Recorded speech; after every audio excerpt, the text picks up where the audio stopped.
ಅವರೇಕಾಯಿ ವ್ಯಾಪಾರ ವಹಿವಾಟು ಸ್ಥಳಾಂತರಕ್ಕೆ ಈಗ ಒತ್ತಾಯ ಹೆಚ್ಚಾಗಿದೆ. ಹೀಗಾಗಿ ಕೋಲಾರದಲ್ಲಿ ಹೋರಾಟಗಾರರು ಕೈ ಮುಖಂಡರ ನಡುವೆ ಜಟಾಪಟಿ ಶುರುವಾಗಿದೆ.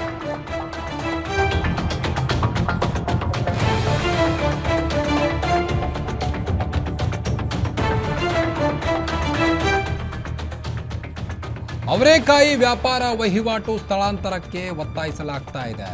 ಹೀಗಾಗಿ ಕೋಲಾರದಲ್ಲಿ ಹೋರಾಟಗಾರರು ಕೈ ಮುಖಂಡರ ಜಟಾಪಟಿ ಶುರುವಾಗಿದೆ. ಕೋಲಾರ ಜಿಲ್ಲೆಯ ಶ್ರೀನಿವಾಸಪುರ ಪಟ್ಟಣದಲ್ಲಿ ಘಟನೆಯಾಗಿರುವಂಥದ್ದು.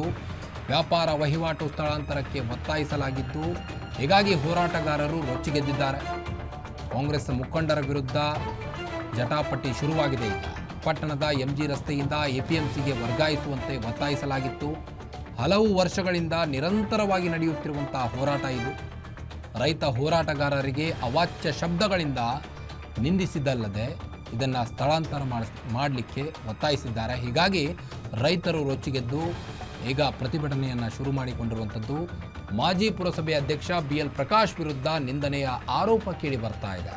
ಪೊಲೀಸರ ಸಮ್ಮುಖದಲ್ಲೇ ಹೋರಾಟಗಾರರಿಗೆ ಕೈ ಮುಖಂಡನಿಂದ ನಿಂದನೆಯಾಗಿದೆ.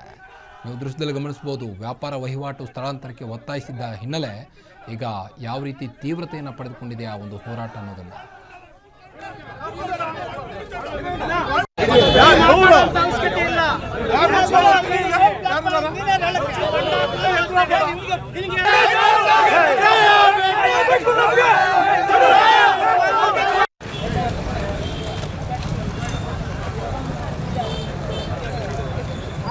ಅವರಲ್ಲ ಗೂಂಡಾಗ ನಾವು ಪ್ರಸಕ್ತಿ ಇಲ್ಲ. ನಾಳೆ ಕೂಡ ಇದೇ ಹೋರಾಟ ಮುಂದುವರಿಯುತ್ತೆ. ಈ ಅವರೇಕಾಯಿ ಎಪಿಎಂಸಿಗೆ ಹೋಗ್ತಾ ಇದ್ರೆ ಈ ಶಿವ